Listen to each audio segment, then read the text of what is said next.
Good afternoon, ladies and gentlemen. Thank you very much for inviting me to this very academic gathering. I am not a scientist, I'm not an academician, I'm just a conference interpreter. So my presentation is nothing like an academic presentation that you may be expecting. I have no materials, I have no PowerPoints. What I have is only the chatting that I can present to you, some of my experiences and things like that. I'd like to offer my gratitude to, first of all, RIEC, the Research Institute of Electrical Communications and Institute for Excellence in Higher Education. Usually, Japanese speaker begins with an apology. And American or English-speaking speakers would begin with jokes. So people say that best thing is that the Japanese speaker starting his or her presentation apologizing for not making any jokes. So I am not making any jokes, but I don't apologize. But I will apologize for the lack of PowerPoints, the lack of materials. I feel a bit self-contradiction because when I interpret in a conference setting, always I demand some materials from the speakers or from the secretariat. And if they don't give me PowerPoints or speech text or at least the outline of the presentation, I get so mad. How come they don't prepare anything for the interpreters? Because we are betrayed so many times. Speakers will promise us they will go slow, they have no paper, and once they are on the podium, they bring out text from their pocket and they start speaking in an incredibly fast machine gun speed. So I am betrayed. So I don't prepare any materials because I don't have anything academic to present to you. What I have is only in my head. But I have my own test for delivering a successful English speech. I am asked to deliver speeches in Japanese recently since the NHK program. I've been asked to deliver speeches on many different occasions, but very seldom in English. So what I can accomplish in my English speech would be tested by the amount of information that I usually give in my Japanese presentation compared with my English presentation. I say this because one day I was interpreting in a small seminar, small meeting, and a famous, well-known professor of Tohoku University was delivering his remarks in English. And he was going at a very reasonable speed, deliberate speed, and as he was speaking in English on that occasion, I didn't have to interpret. I just sat beside him that, it's a perfect speech, perfect speed. That speech I can translate or interpret with no problems. And then in the middle of the presentation, he turned to me, Nagai-san, I'm so tired of speaking English, so I'm going to switch into Japanese. All right, I stand up and I stand next to him. And then the speed at which he spoke was incredible, I mean fast. And the amount of information he delivered was 3 times more than what he spoke in English. It was not a written text, it was an off-the-cuff speech. So his comfortable presentation turned to be nightmare for me because he went so fast. But this is the one key difference between the native language and the acquired foreign language. The amount of information becomes less when you are speaking in a foreign language. So I try to deliver as much information as possible in my English speech compared with my Japanese speech. Sorry, I have to get my watch, sorry. Otherwise, I will be monopolizing this microphone for like 2 hours. Okay, so the theme given to me is how to improve the English quality of Japanese students. I have no answer. If I have an answer, I will be millionaire by this time. But I know that Japanese students or Japanese scholars for that matter, or Japanese businessmen have to improve their English. I know that. Because I am in various situations where the Japanese remarks are just ignored because of the ineffectiveness of the presentation or the lack of a presentation. Once I accompanied the deans of US business schools, visiting various places, having discussions and so forth. And then one dean expressed to me that it's very difficult to evaluate Japanese students in business schools, because in business school, as you know, as you may have attended, everything is done in sort of discussion or debate form. So you have to speak up in the presence of the professor, otherwise you look so dumb. And Japanese students are so silent, so reticent, that the American professors told me that it's very difficult to evaluate them, whether they are smart or dumb. But he said, Japanese students must be very smart because they are sent by one of the premium top-class Japanese companies. So he must be good, but he's so quiet, or he doesn't speak up, so he couldn't judge whether he's smart or dumb. So you have to speak up. And speaking up is a difficult thing for us, including myself. I am told to speak in front of you, so I made up my mind to speak, so I can speak. But in a general discussion scene, even for me, it's so difficult to sort of get into the heated discussion conducted by English speakers. Of course, I have no problem in speaking in English, but somehow I have a cultural barrier of interjecting myself or interrupting the conversation to present my own view. I have interpreted in many different settings, like the G7, G8 leaders meeting, where the President Obama, Prime Minister Cameron, and all other leaders are seated around the round table, and they are discussing, not reading papers. They discuss their mind. They discuss what they think of Ukraine situation, what they think of President Putin, what should be done in Normandy D-Day celebration. They speak their minds, and of course, through interpreters. President Hollande speaks in French, so he speaks through the interpreter, and Angela Merkel also speaks in German, so she speaks through the interpreter. So it's not a matter of whether one can speak the language, it's a matter of the culture of getting into the debate. In Japan, somehow we have the mental block that if you are defeated in a debate, or if you can't convince others, your personality, your own self is totally denied. That's not the case. I mean, if you lose in a debate, it's not losing yourself, it's not that your personality is totally negated. It is just only a matter of debate, just a discussion. So, but in the Japanese mind, there is a thing called harage. Harage can be translated directly as a belly language or belly art, but belly dance is not what is meant by harage. According to the dictionary, harage is translated as using the sheer force of one's personality to accomplish things. So, sheer force of a personality, it doesn't have to be a force. It's your personality. With your personality, you have to win in discussion, you have to win in debate.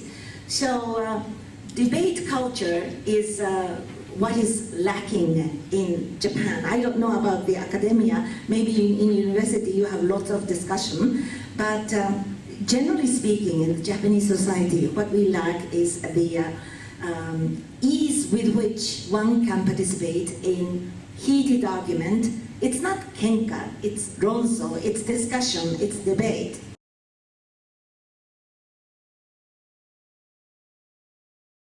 So, what is the barrier preventing Japanese people from getting into constructive and healthy argument and debate? The first thing is lack of practice. Being a Japanese person, have you been trained throughout the elementary school to universities the art of debate, the speaking in front of others, not reading anything, but like in elementary school in the United States, there is a class called show and tell. So a first grader, second grader will bring up his or her toy in front of the classmates and then explain what this is, who gave it to me, the thing I like about this toy, things like that. It's a short speech, show and tell. So this is the kind of speech technique that one should get trained from earlier on. So the lack of practice is what I really think is needed in Japan. So talking about the Davos conference, you know, the Davos style is that you don't have a podium. You have a bunch of chairs or sofas. People are seated in a relaxed way, and then they start discussing a particular theme. But almost without any exception, Japanese speakers will be seated in a relaxing sofa, having a text in his mind, on his lap. And then he would be reading a text. Even that person is regarded as an English speaker in the Japanese business community, but he's reading from a text. And then there is initial remarks by the speakers, and then they will go into the free debate. And then the Japanese person will find it very difficult to get into that debate. I have seen this situation so many times. So don't feel that your personality is totally abandoned or opposed if you lose in an argument or a debate. Just get into the debate and then show your point very clearly. So lack of practice is one of the barriers. And then the second point is the characteristic of Japanese language. Well, people usually say that Japanese language is not fit for debate. It is not a logical language. Totally untrue. Japanese language is as lucid as any other language in engaging in any debate. The thing is, the style of speaking in Japanese, I think we Japanese tend to put into words orally what comes up on our mind without thinking the structure.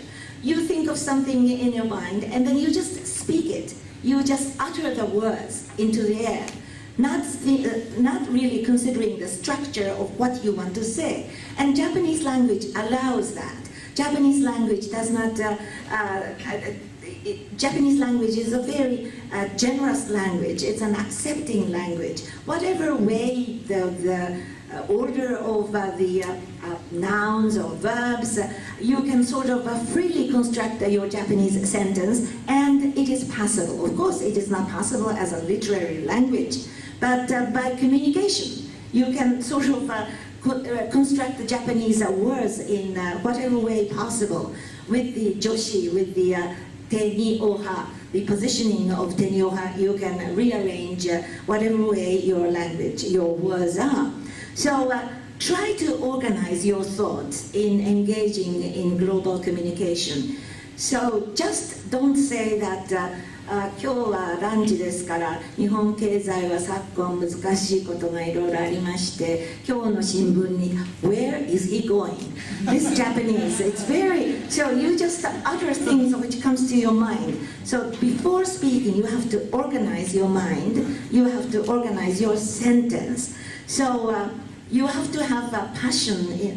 I will talk about passion, but you have to have passion in your heart, but your mind has to be very cool.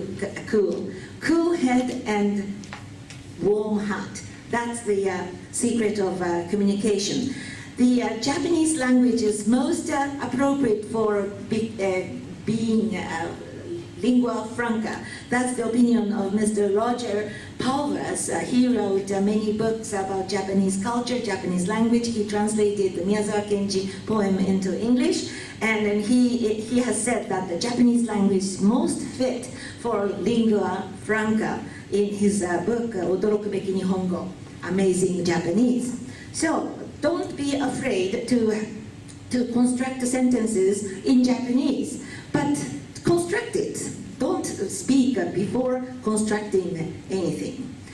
And the third barrier is that this is also a well-known mentality of Japanese people. We don't want to make mistakes. So you don't want to make mistakes. So you want to be complete and perfect in English grammar before speaking. So you are trying to consider grammar, and then the opportunity goes away. You will lose the opportunity to speak.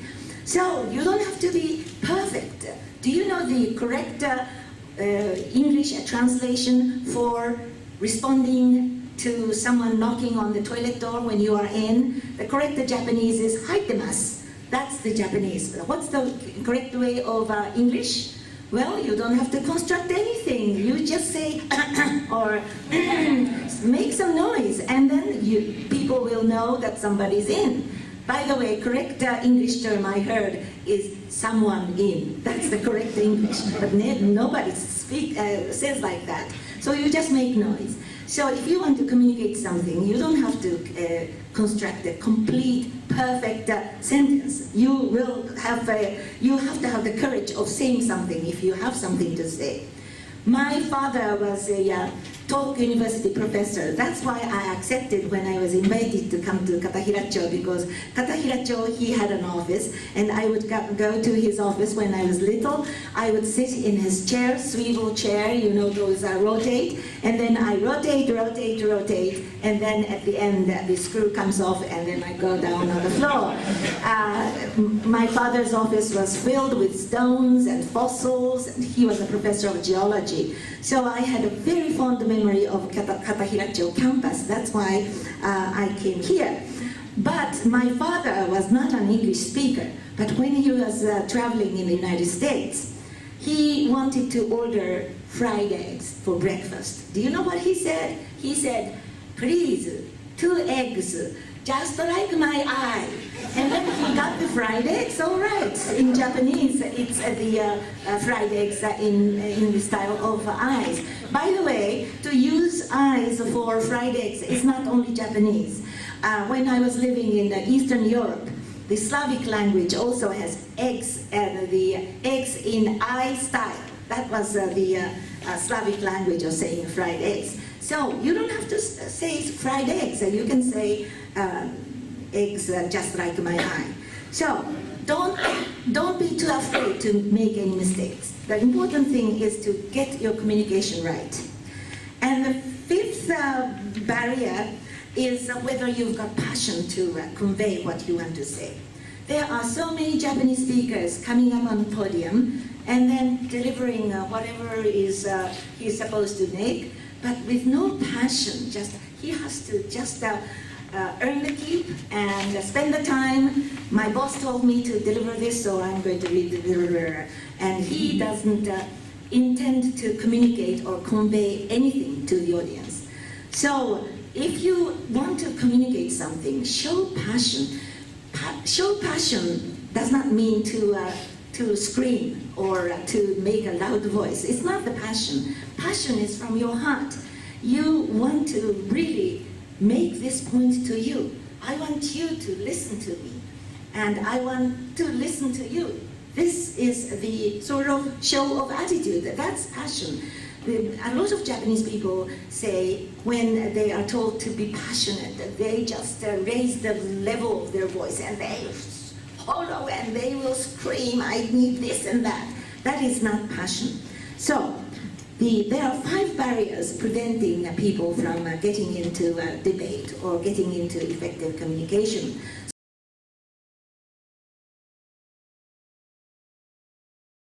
What can we do about it?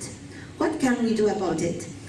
I have 3 points, not answers, but 3 points to make. The first one is the contents. I recently published a book, and it's an easy reading book, so please buy it. It's 700 yen. Anyway, you can read at the storefront. It's so easy to read, and you don't have to purchase maybe. In this book, I said contents and skill and passion. These are the 3 things to go with the effective communication. Content, you have to have contents. Otherwise, you don't want to talk about anything. If you don't have contents, don't talk about it. I mean, it's a waste of time. So let others speak who have contents.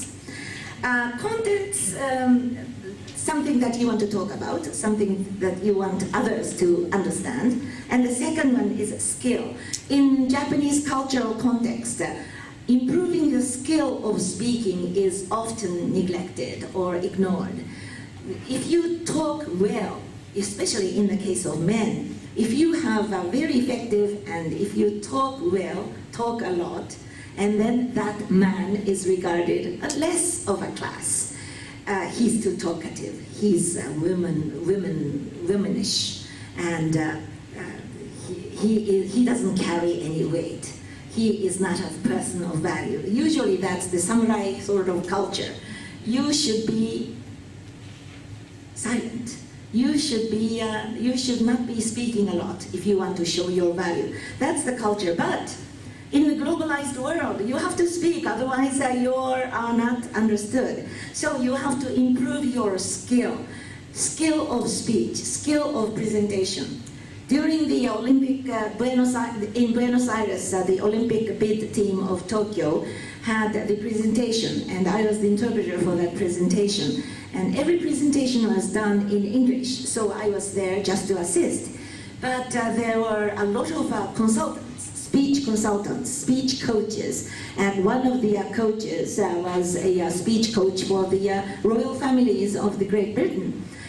He was the coach, and then he said that he often corrected a lot of pronunciations and so forth, but he was really keen on improving the skill, not the content. Contents were worked by somebody else. Somebody else wrote the script, but this person really improved the skill. The skill is the way you look at the camera, or you look at the audience, the gesture, the voice, the level of voice, high, medium, low, or silence. Sometimes you have to put a pause into your presentation, and then that pause becomes very effective in presentation.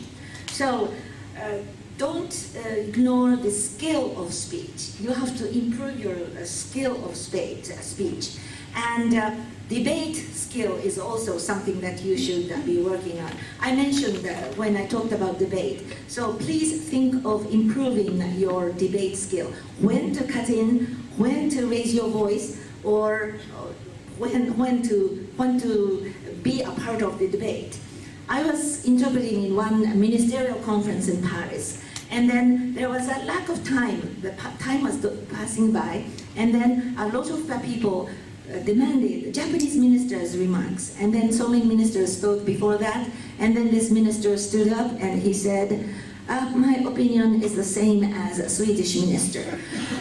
This was, of course, he said in Japanese, but nevertheless, he said, my opinion is the same as others. So even if your opinion is the same as others, you have to make your point. You have to make your presence known. So, and consider your structure. It's not the sentence structure, the debate structure. First, I will debate this, and then I will support my point with this, and then I will do this. That kind of structure is necessary for debate. Japan doesn't have the interactive debate culture. Of course, in Waseda University, there is a long tradition,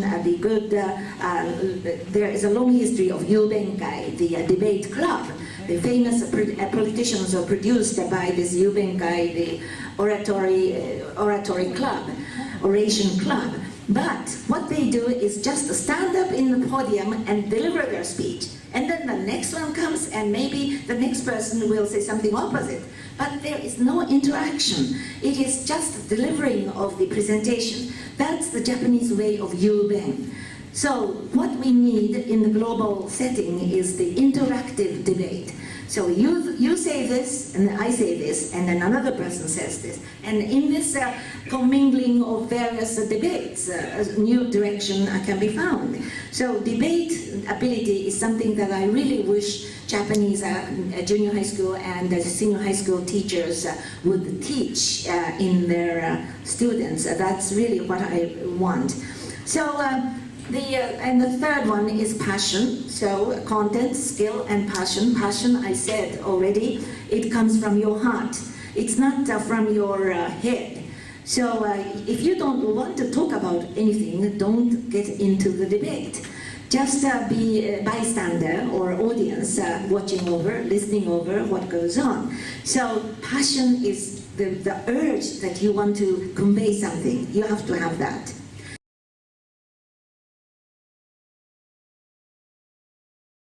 Maybe you are interested in English, and there are so many non-Japanese, probably English native people in the audience, so maybe this is superfluous. This is nothing that you want to hear, but for the sake of Japanese audience, I will say something about English. Of course, you want to improve on your English capability, and sometimes you forget you are too much concerned about your TH and L's and R's. And when we say Japanese people eat rice, nobody thinks that we are eating shirami. Nobody's considering that you are eating shirami. It sounds just funny, but L and R is not as important as vowels. That is vowels, that is A, O, O, the vowels. That's more important. For example, we can say, we go to Meiji University Grand.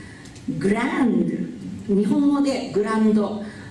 In English, it's ground. It's the place here. I mean, the playground or the stadium. But in Japanese, it's grand. So if you are not careful, you would say grand in English. Another example would be Pink Lady. Pink Lady, that's the name, but we say lady. But lady and lady are so different. So L and R, of course, important, but vowels are more important. And the speech coach at the Buenos Aires Olympic bid presentation team said the consonants are more important. He said consonants are like the structures of a building. Consonants, L's and R's are consonants, but what he said was more of a very strong consonants, like T, D, K, P, B. The Japanese people, Japanese language has softer pronunciation when it comes to consonants. My father, again, talking about Tohoku University professor, he was traveling the US and he was a beer drinker. So he would like to have beer. And whenever he goes to a restaurant, he says he orders beer, but he gets instead veal steak. The waitress never got the pronunciation beer, but instead, he would say, beer, please beer. So beer sounds like a veal, so he gets a veal steak instead. So the consonants are very important. And the next important thing is the importance of verbalizing, vocalizing your English word. You may learn words, you may memorize, you can write it down, but if you don't ever speak the word will never be registered in your mind. So select some words or sentences, phrases, paragraphs that you like, then memorize it. And then memorize it and then vocalize it. Don't do it in trains. You will be considered some strange person. So when you are taking bath or when you are in your own studies, try to vocalize what you remembered. And just imagine you are saying this and that. When I was in Miyagi-Gakuin Junior High School here in Sendai, the English education was very unique at that time. The first 3 months, we never learned English. We learned only the pronunciation signs. Everything was written in pronunciation signs, you know, those strange-looking alphabet-like things, but we would read only these pronunciation signs, and then we will be given a mirror, and we will practice all day long. That was the only thing we did. And then come September, then we began our first English lesson. I am a boy, I am Jack. I am Jack Jones. That was the first English lesson I had in my junior high school.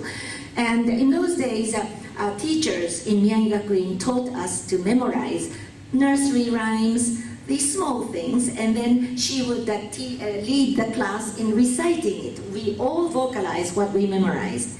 Simple stuff like What is pink? A rose is pink by the fountain's brink. Small stuff, simple stuff, but I really like the rhythm of English. I really felt English is a rhythmical language. That's what I learned from my teacher, English teacher in Miyagi-gakuin. And we would always recite something, vocalize something.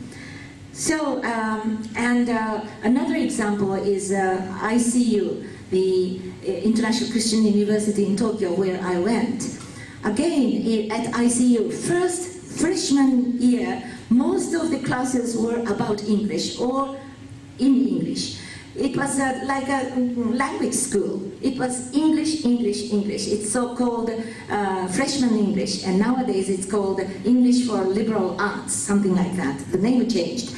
But every month a book was given, and then we have to read the book, and we have to respond to the questions after at the end of the month, and also we had to memorize and vocalize a lot of sentences that the teacher created, like philosophy doesn't fill your stomach, does it? That was one of the sentences that I remember. Philosophy doesn't fill your stomach. Yes, that's correct. I don't know whether that is possible curriculum-wise, but at least for several months or a year, totally immersing in English environment in Japan. Of course, going abroad would be something useful, but not everybody can go abroad. So totally being immersed in English environment is something that one can sort of construct, partially at least. And in improving English, the fourth point that I regard rather important is the importance of image training. Image training is usually used for sports events. Training an athlete, you will teach him or her to have an image that he is breaking the record, he is doing the best performance ever, things like that. And image training sort of gives you a clue, a stimulus of improving your performance. Same could be said about language learning. Imagine where you are speaking English, in what way, in what style. For example, nobody wants to speak a drug dealer's English. You don't want that, but you can sort of fantasize in a romantic situation that you are with somebody very fancy, and then you are just telling about yourself. Or in an academic meeting, you are presenting the result of your scientific research. Whatever the case, or you are the leader of a group and you are leading the group by delivering a very emotional leadership kind of speech. Whatever kind of situation you can imagine, and you can train that you are in that situation, and what kind of English would I be speaking? So, if you can select a material from whatever you can find which suits your imagination, then select that material and then memorize some of the phrases or paragraphs, and then just imagine that you are that person in delivering that speech. Image training is very important and very effective for that matter.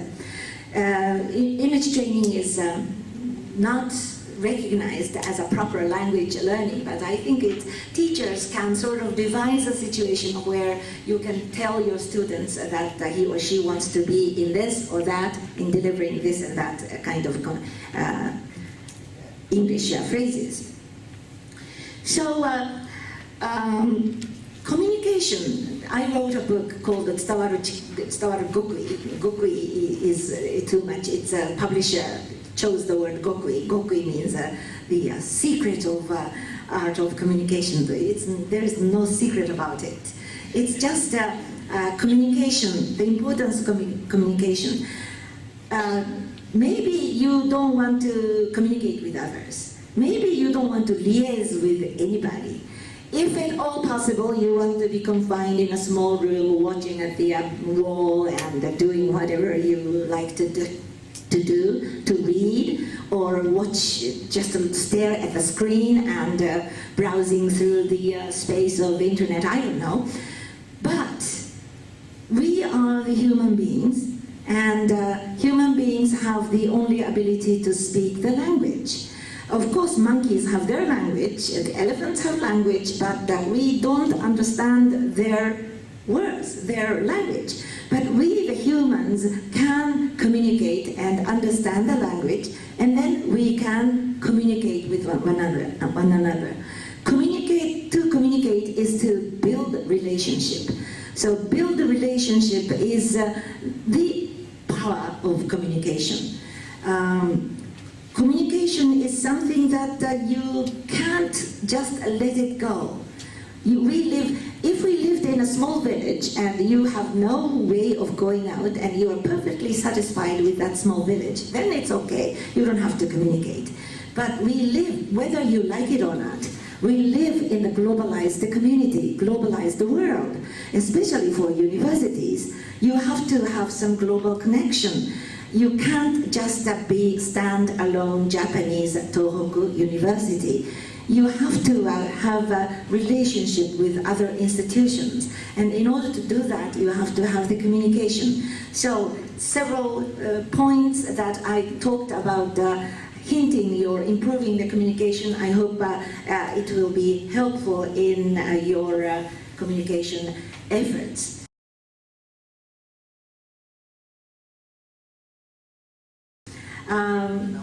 My personal view of why the universities or cell phones, everything is Galapagos in Japan, is from the fact that we have a so-so scale of everything. We have the population of 100 million, which is rather huge, and then we have the long tradition of academia, starting from Edo period or even from Nara period. We have the tradition of sort of learning. So you can have a so-so level of learning, limiting yourself to Japanese institutions, and you can buy things in Japan. There are no lack of things in Japan, and you can have a lukewarm, comfortable situation being in Japan. That's why you don't have to go abroad. When I was in high school, we had no connection with the foreign sort of foreign factors. Of course, there was a United States, but believe it or not, I am old enough that foreign travel was banned in those days. Not banned, but controlled. So there was no way of going to Hawaii or Guam to have a nice summer holidays. So going abroad was like a dream to me. So something you don't have, you want to get, so you make efforts. But in those days, you don't have to make efforts. Everything is so satisfactory in Japan. That's why you don't want to go out. But in this globalized world, you can't live alone. You are not an island. You can't be an island. You have to get connected with the outside world.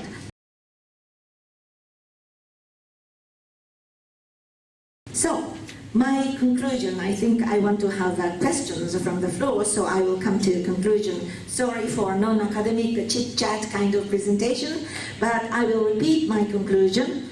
In having effective communication, important thing is content. You have to improve on your skill, and you have to participate in debate positively. Don't be shy, don't be brave. And then there is a Japanese word which is, again, difficult to translate, like mottainai, mendokusai. Mendokusai, too much of a hassle, too much of a trouble to do this and that. I would be more comfortable staying alone, staying here, doing nothing. So don't be mendokusagari. Don't feel that everything is troublesome. Go out and try to have your communication and try to get connected with the globalized world. In a verbal communication, that is the only method that we can understand each other in this human community. The language or the communication is true representation of what we are, the human beings. So I hope that you don't stop being human beings and then get connected and have your communication. That is what I really wanted to tell you about the power of communication. That is the way to get connected. So I will end my presentation with this, and I'd like to welcome questions. Now I will, oh good, we have non-Japanese person, that's why we have lots of questions. But to the Japanese people, I will tell you, if you think my presentation was dumb and dull and uninteresting, then you don't think of any questions. But if you think it was kind of interesting, then please ask questions.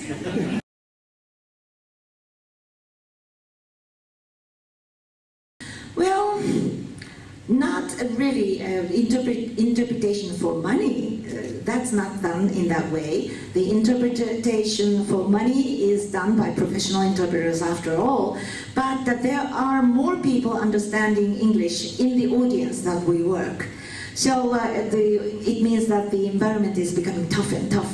The people understand whether we make a mistake or not. I really envy the non-English foreign language interpreters like Russian or Arabic interpreters. Whatever they say, audience will never know whether one is correct or not. But in the case of English, a lot of people understand whether interpretation is correct or not. If you are asking whether ordinary English-speaking young people can become an interpreter, of course, anybody can become an interpreter. There is no national qualification in Japan. So you think that you are fit to do it, you can raise your billboard saying that I am the interpreter, and then you can start being an interpreter. But you have a market, you have a client. So if you are not trained, there is no guarantee that the job will come to you next time. So without training, interpretation is very difficult. That I have to say.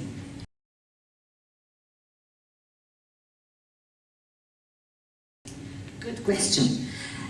British English, Australian English, New Zealand English, Canadian English, American English. That's about the English as a native language. I have no choice. I have no choice. But my English is regarded as somewhere mid-Atlantic. Neither British, neither American. Some people say that, oh, undoubtedly your idiomatic expression is American. Probably so. I was trained, I went to American high school, so maybe so. But we interpreters, professional interpreters, can't be too native, like real Native American, real Native British. We have to be more or less artificial in order to be understood by everybody. Asian people, Slavic people, African people, Latin people. So our English tends to become a little artificial. But I work in international setting like a G8 summit, G7 summit, and then we have European language interpreters also working in the booths. And then I cannot only judge English, I can't judge their French or German, but judging from their English is also somewhat neutral. Neither American, neither English, neither Australian or New Zealand. That is a sort of a requirement from an international interpreter's professional requirement. So native, what makes you a native speaker? It's very difficult. As you say, there are so many different kinds of English, so even there are Indian English too, almost native. So native speaker, when I say that, I would define them as a person speaking English with no difficulty. That's the definition of the native language. And English, my English is mid-Atlantic.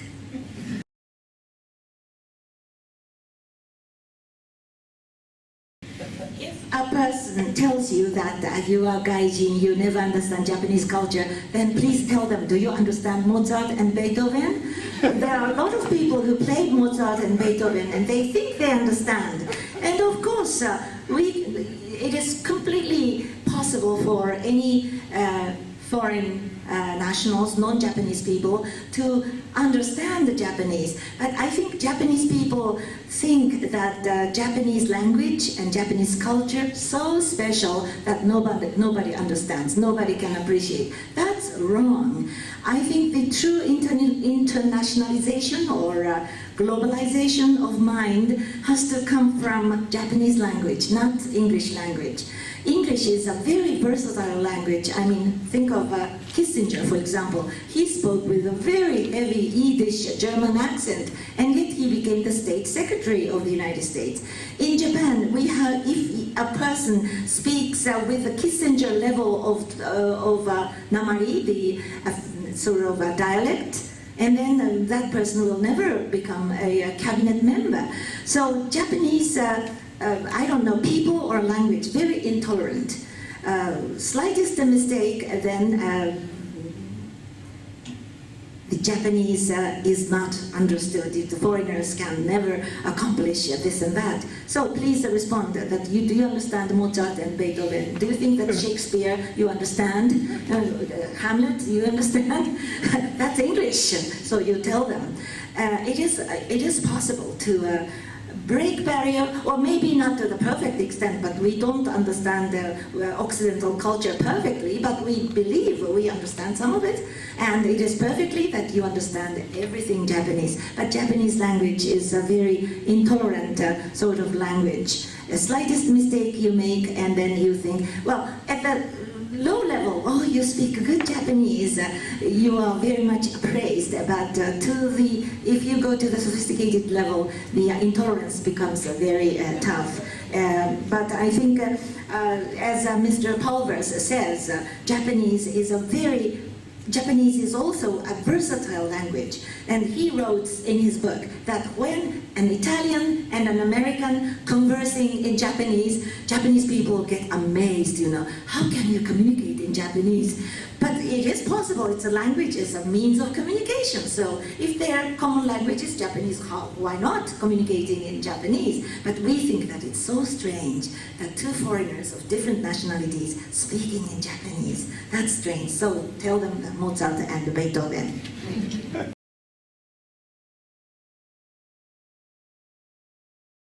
I enjoy my work. That's the secret, I think. For anybody to continue doing things that you don't like, that's tough. It's very difficult. It's almost like ordeal. But I love being an interpreter. You see, I wanted to go to a graduate school in Tohoku University, and I failed the entrance examination to the graduate school. But I'm glad I failed because I would never make a good academician. I am so curious about all things. So whatever things we encounter in the course of my business, my career, I kind of am interested in what they are. So we do Buddhist conference, we do the Sufism in Islamic culture, we do all sorts of esoteric things, but I am so interested. So being interested and think it's fun to know something that I don't know is the secret of continuing what you do. I have never done anything else than being an interpreter. So continuing the same stuff all along is the secret.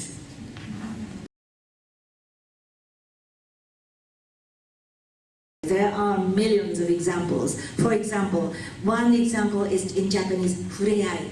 The Japanese love the word fureai. How can you translate fureai hiroba? Touching square? It's almost pornographic. But Japanese love fureai, yutori. And another thing is, English example is identity. Identity, it's very difficult to translate into English. To Japanese. So there are things which are difficult to be translated, and the only thing we do is just to get by with it. You just struggle, you muddle through. And to make remarks more funny, there are problems with jokes. Jokes you can't translate, especially puns, play on words. It's so difficult. The most recent example I suffered is one rakugo, the stand-up comedian, Japanese. He said that Osaka economy is like a hole-in-one, to use the golf phrase, hole-in-one. And the punchline is, patto seihen. Can you translate that into English? Patto seihen. It means lackluster in Japanese. The Osaka economy is lackluster. But patto sounds exactly like putting in golf. So you don't pout. So that's a hole in one. But lackluster, so it's Osaka economy is like lackluster. And by the time I explain everything, nothing is funny. So joke is the most difficult thing. So if you are going to speak at an international setting, I hope you will avoid some untranslatable jokes. Another untranslatable joke is the governor of one prefecture said, oh, this situation like one station prior to Nikko. One station prior to Nikko, nobody knows. It was Imaichi. Imaichi in Japanese is just a little step before the perfection. You know, it's not really good. It's just one step before perfection. So that one, even Japanese didn't understand this joke. So please avoid making any untranslatable jokes to international audience for the sake of poor interpreters.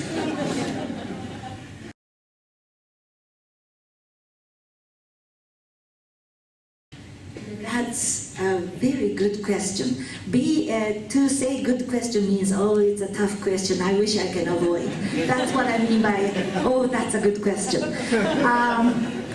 I think it is possible to have a debate in Japanese, but qualification of teacher would be very difficult. I don't know, I'm not a pedagogist, so I can't really pinpoint the qualities and qualifications for a teacher to lead debate. But the important thing is that losing or winning a debate has nothing to do with personality. That is something that teachers should put in mind, and also students should know. It's just an art of debate, art of communication. It's not that I don't like you or I hate you. It's almost like a game. It is the word of logos. It's the Japanese language is a language of space. Unspoken words, uncolored space, it's silence, void, nothing. You don't say till the end. But in the world of logos, you have to say everything neatly and clearly in a structured way.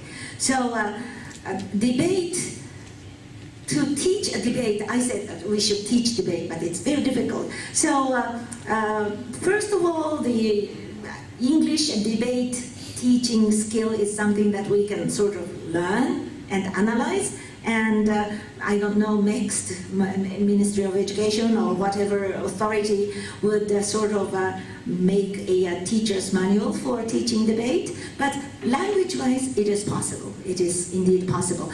And the student's accomplishment goal would be to have a skill of not being afraid to get into the discussion, and it's not kenka, it's not quarrel, it is just an idea versus idea, and you have to you can dispassionately debate that. So that culture is sort of engraved into students. That would be the goal of debate class.